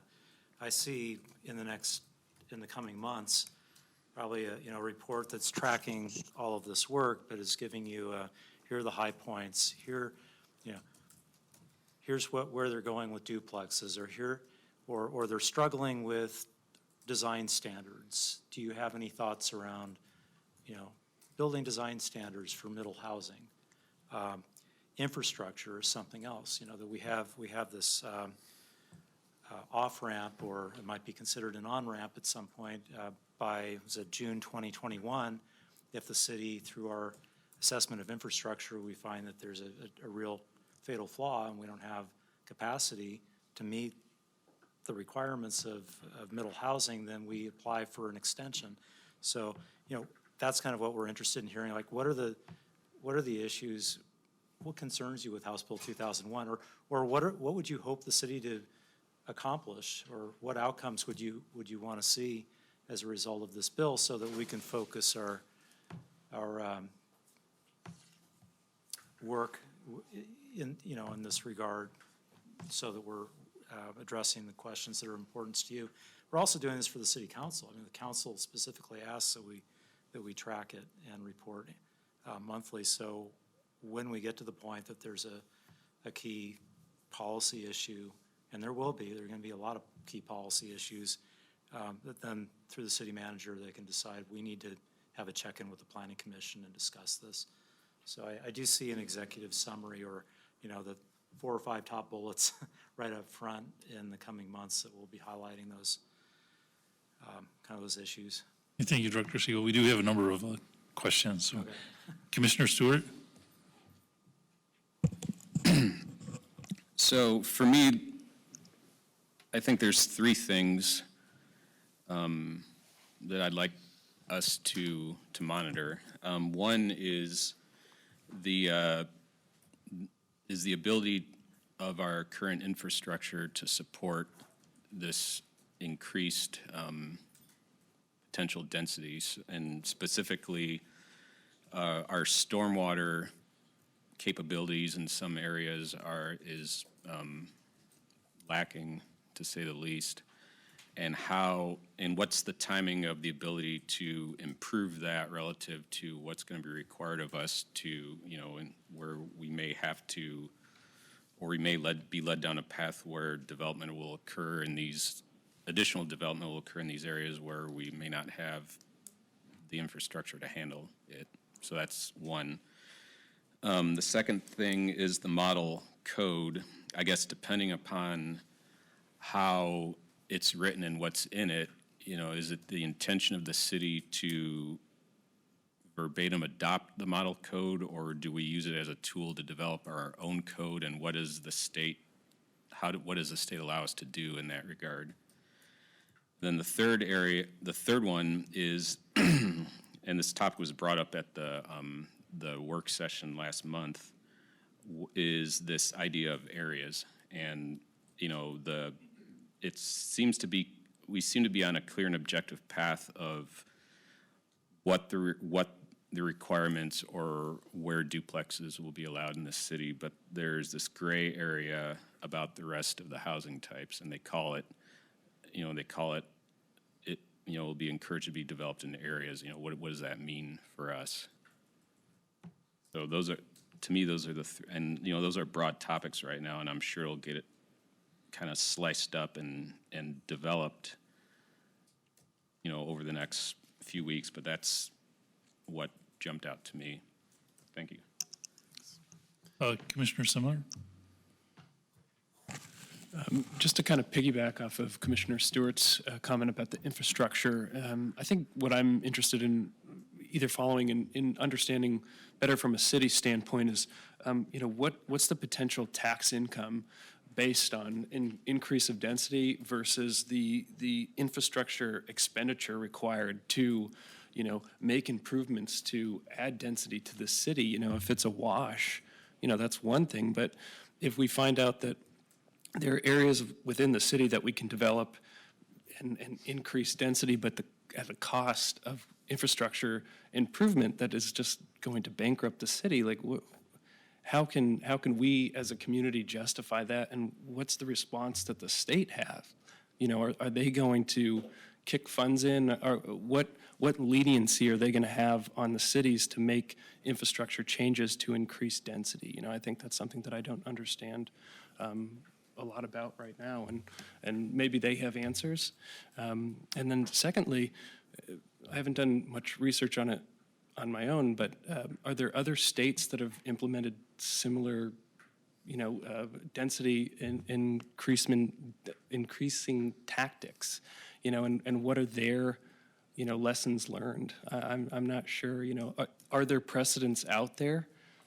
I don't think there are any precedents for what the state of Oregon is doing. And, Minneapolis as a city jurisdiction has adopted a new comp plan that does this on a city scale. But of course, that's the city council or commission deciding that, they're going to presumably provide the resources to implement their own plan.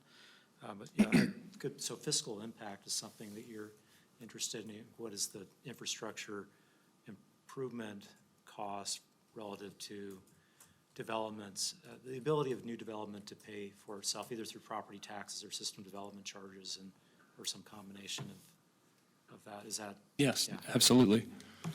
So just a little bit on the infrastructure questions. So, I had mentioned before that they have technical advisory committees that are working on various different components of the rulemaking, and there is what's called the infrastructure deficiency time extension. There's a committee for that in particular.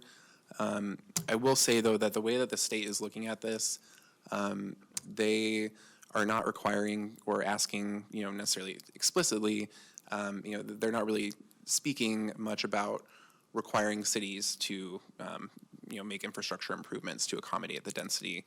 They do have a committee that's going to establish a process that will look at those extensions and whether or not it's reasonable in their view to issue an extension based on the current capacity of a particular set of infrastructure systems.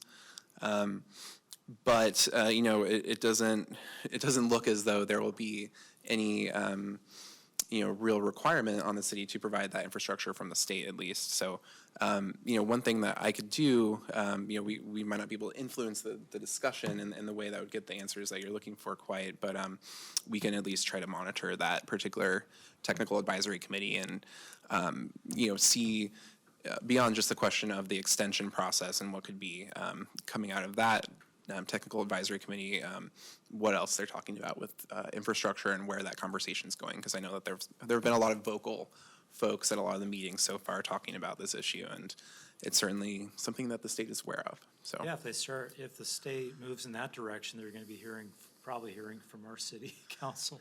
Because our comprehensive plan explicitly states that new growth, new development pays for itself. I mean, that's the overarching policy, and it says it more than once. So whether we're looking at establishing system development charges, or we're looking at rezoning, these are criteria that the Planning Commission and the council apply in making those decisions. Can this policy change, or can this rezoning, future development that would result from it, support, pay for the infrastructure that would be required to serve it? So that's been a longstanding policy of the city, that the city doesn't subsidize growth, or is not advancing the costs of growth to, just for the purposes of growth. So yeah, it'll be interesting to see how that plays out with the state, because it's not, legislation is not a piece of kind of tax or fiscal legislation, it's land use. So see where it goes. And then just back to the idea of areas and what that means. A lot of this infrastructure question is related to that as well, because we, theoretically that could be a siting concern. Is there, adequate capacity in terms of infrastructure to support a development here? That could be something that Lake Oswego could take into consideration when they think about where to allow certain types of middle housing. So it really, whether or not that's one of the components that we can consider when we think about that really broad areas term, will be decided again through this rulemaking process. I have one last question. I guess another area that I'm interested in understanding is this all brand new development, or can you take a existing single family home and break it down into a duplex or quad, can the existing frame of a house be retrofitted to increase density? And, to what extent do we have power to say, is a ranch-style house able to be a quadplex? And can we say no? I don't know, I'm just curious about that. Yeah, I think they're, in some ways, they're not really providing too much guidance on whether or not you have to allow those conversions, but the law is pretty explicit that you have to allow duplexes on every lot. I don't think there's anything specific about, whether it has to be a conversion or, limiting to any type of development, whether it be new construction or an alteration. But I think if you're to limit it from being possible, that might be, again, maybe not in compliance with the law, if you were to say. So there isn't any mandate on the zoning side, but on the building code side, there is direction to the state, actually, to amend the state building code that would facilitate conversions. So that's one of the policy objectives, is to make these internal conversions easier or less costly, and to remove building code impediments. So the draft language that our building official and I have seen doesn't provide any guidance at all. It actually just says that as part of what's called an alternative methods and means, which you're familiar with as an architect, it's a variance or an adjustment process that the building department or building official can grant, essentially approve alternative methods of construction to what like the commercial code would require for a 4-unit building. So that's the path that they seem to be pursuing, where let's say that the city, through this planning process, establishes the areas where middle housing other than duplexes would be allowed, given that there's adequate infrastructure and it can meet siting and design standards. Then the question would be maybe put to the building department. I've got this existing single-family home. It's a ranch-style home. Maybe it's a slab foundation. I'm just making this up. But your building code says to get 4 units, I've got to have a 2-hour firewall. I've got to have second egress everywhere, and I can't physically do that within this footprint. And given the existing construction, now the building official can approve an alternative means of achieving basically substantial compliance with that, essentially that fire or life safety requirement that you've got. It's not a second egress, but you've got an approved way of getting people out of the building. So they have been giving this some thought, but so far the work product doesn't help us very much. It's really just, it's up to you guys to figure it out. That's with many elements of this whole process. You do have more questions, Vice Chair Pepe? So originally I was going to say, I sincerely appreciate your request for us to be very specific, and fellow council or commissioners have eloquently put forward some great suggestions on information that we're interested in. Based off of what was previously just discussed, an area of concern of specificity for me would be the subjectivity of a committee identifying which cities have the infrastructure capacity and which cities don't. In addition to that, I think there's also potentially a big chasm that we need to be aware of, and that is, will they also identify cities that have the ability to raise the funds to improve and or increase the capacity of that infrastructure, and would that go into their decision-making process? So if we can, by we I mean you, if you all could really put forth the effort in making sure that whatever the categories are, the middle cities and the large cities and the small cities, they are all judged equally, if that makes sense. Yeah, that's certainly something that we can monitor. And I think there's certainly going to be a lot of talk about what is and is not deficient infrastructure. The state, at least in the language that they included in the bill last, seems to be sort of putting it on the cities to say, this is what we think is deficient, and this is what we think we need to do to get it back up into compliance, and this is the timeline that we've set. And there's a lot of at least with the applications, there's a lot of reference to cities sort of identifying those constraints for themselves. So it's interesting because I'm sure that throughout this process, they'll come up with some sideboards for that as well. But it's sort of, at least in the language that I've seen, is kind of an application by application consideration. So that's a really pertinent question that you're posing. So as one example of that, the DLCD staff, who we've heard from, and I've heard them say this more than once, so I'm assuming that it's reliable, that an infrastructure deficiency is not, we have to wait until I-205 is widened and the Abernathy Bridge is replaced. That's not an infrastructure deficiency from DLCD's perspective that we can attribute to Lake Oswego or is within our span of control. It would be more like, we've got an area of the city, this would be more like in Portland, we've got a whole area of local streets that are not improved, that may not even have gravel. What are we gonna do about that? So it's something between that and 205. And we have to, we're gonna have to see how this process plays out a little bit before we weigh in on it. Sorry, a couple more. One, what I was originally going to state was, don't know what we don't know.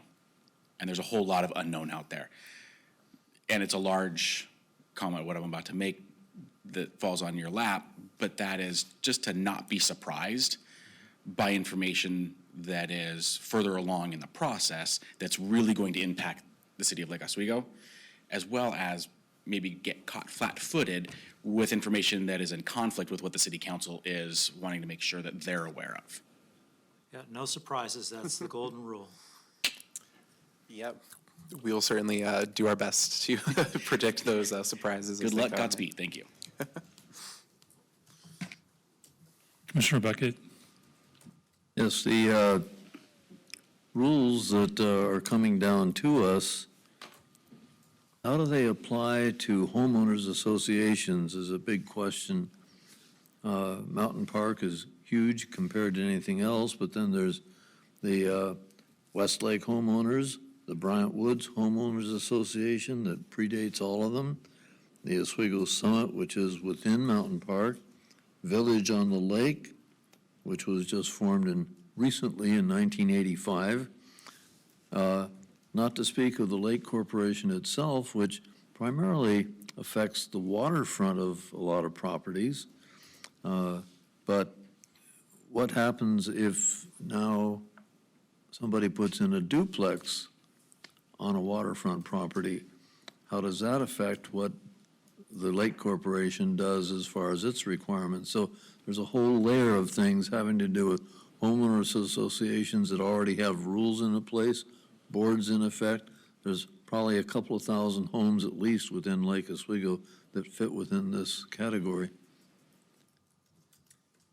Certainly, it'll be very important to eventually take a look at the deeds and covenants that HOAs may have in place and determine if there are areas where single family was in that was protected by that deed or covenant prior to this being signed into law, and we would at least right off the bat know that it couldn't apply in those areas, and that is some guidance that we have from the state already, is that existing deeds and covenants that existed prior to HB 2001.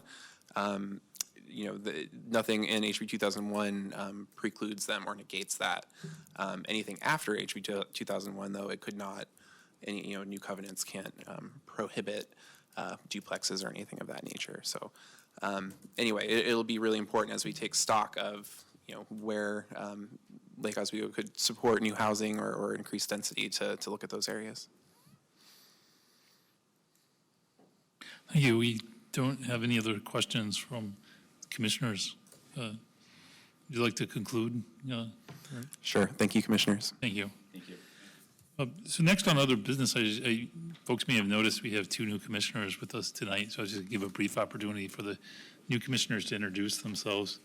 Commissioner Stewart, would you like to just say a few words? Introduce. A little bit about your background and interest in the Plan Commission.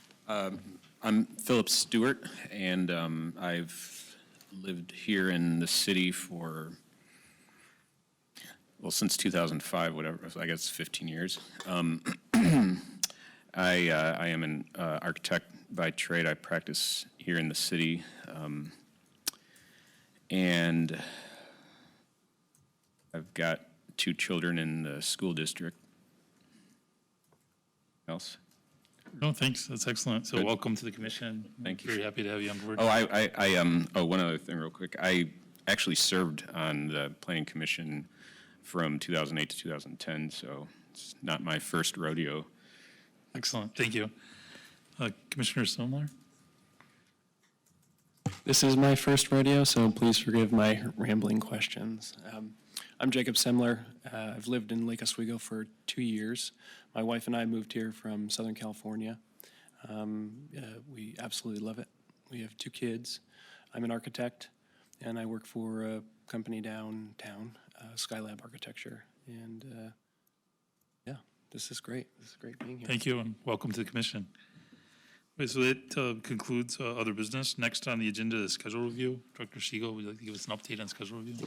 Thank you, Chair. Just briefly, this schedule or forecast is a work in progress, as you may have gathered, and several of the projects or goals that the commission had recommended and the council has received will be starting up in the next several months. And so what we've tried to do is stage those so that the commission receives a briefing or an update on each of them, and you have an opportunity to kind of see the work plan or the approach and provide input on the process, as well as completing the work that we've carried over from 2019 or that's about to wrap up. So coming up at your next meeting on the 27th is a public hearing on the concept plan for Lusher Farm. So that has been distributed. Public notices have gone out. We have received, we haven't received any formal comment yet on that. Although earlier we did receive a letter from Clackamas County supporting the city's effort to bring Lusher Farm into the urban growth boundary.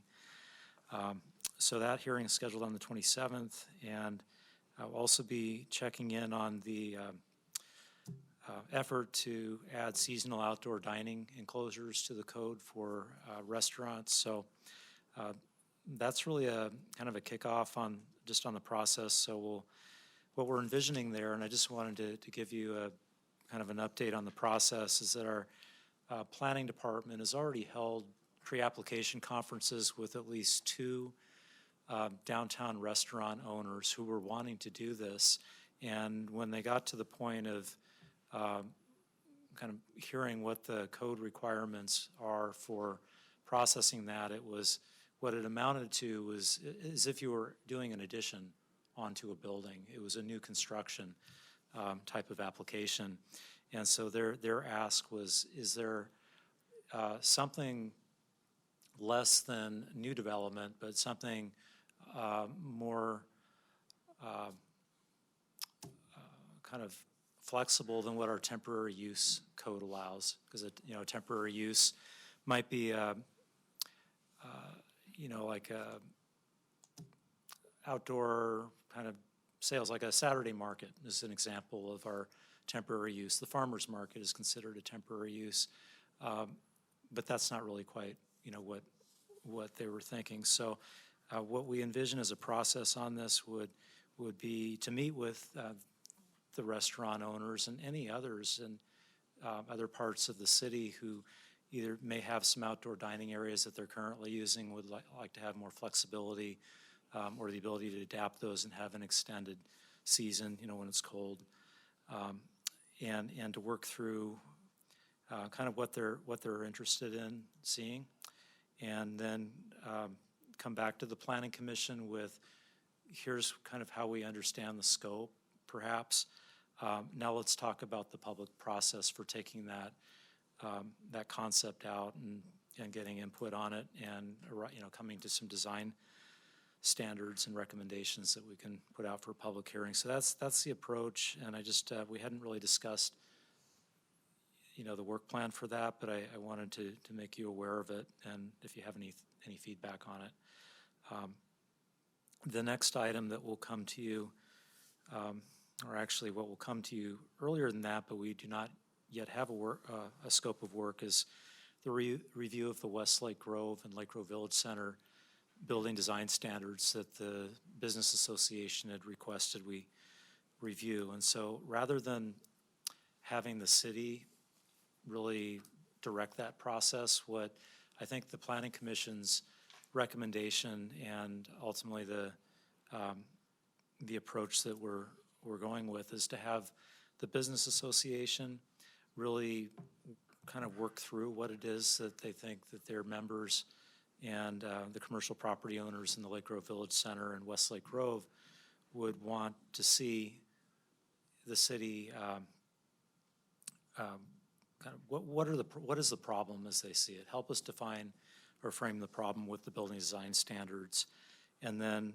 come to the Planning Commission with that somewhat fleshed out so that it's not the staff driving, trying to drive the process, but it's really the Business Association coming to you with the problem that they're trying to solve. And then from there, the Planning Commission, the Business Association with neighborhood input can kind of provide direction on the process that you would want to see, if that makes sense. So that's why you're not seeing kind of a specific schedule with work sessions and hearings, but more of an update on the 27th, and then coming back to the Planning Commission probably later in the year with a proposed work plan for updating the code. The other new project that would be starting up probably later in the spring is the review of the cruiseway traffic management requirements that the commission had put on your list of goals, and that we had checked in with the city council on in December.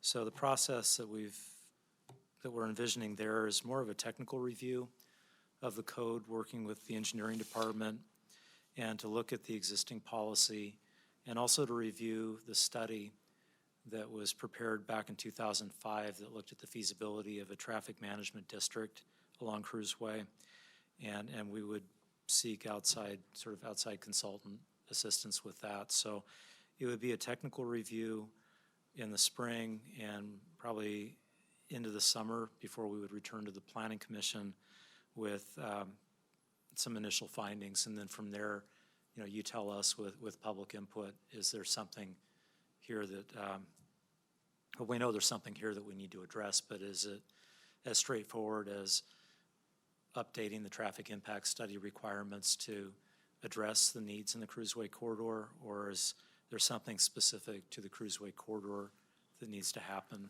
with our planning and our codes? So that's the suggested approach on that one. And the other item here on Sustainability Climate Action Plan is pending the City Council's direction and decision on the Climate Action Plan itself, which they're scheduled to take up in February, I believe is the projected timeline there. So we would expect to be back before the Planning Commission by April, assuming that stays on schedule with SAB and the sustainability staff. And I think that wraps up everything that the commission had either underway or had set as a goal for this year. And of course, there can always be more that the City Council would ask us to do. So this is subject to change, if there's additional work that comes from the council.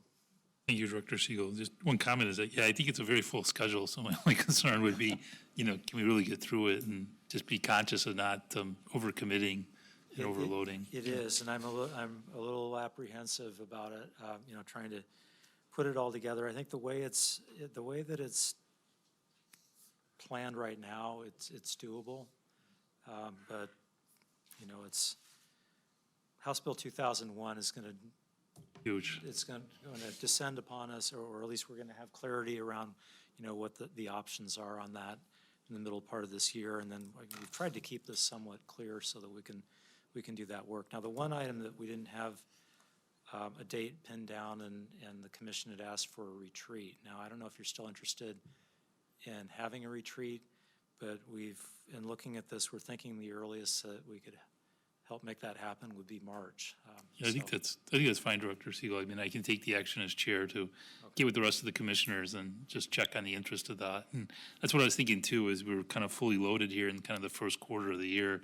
It may push out more towards the second quarter into the March or beyond timeframe, but I think it may still be worthwhile, and I'll collect feedback from the other commissioners to get the interest in that. Yeah, and we will update this, because as you may have noticed, the bottom row is the total number of actions or work plan items in any meeting, and we haven't updated that from the last version that you saw, so I apologize for that. We'll get it up to date. I think Vice Chair Pape, question?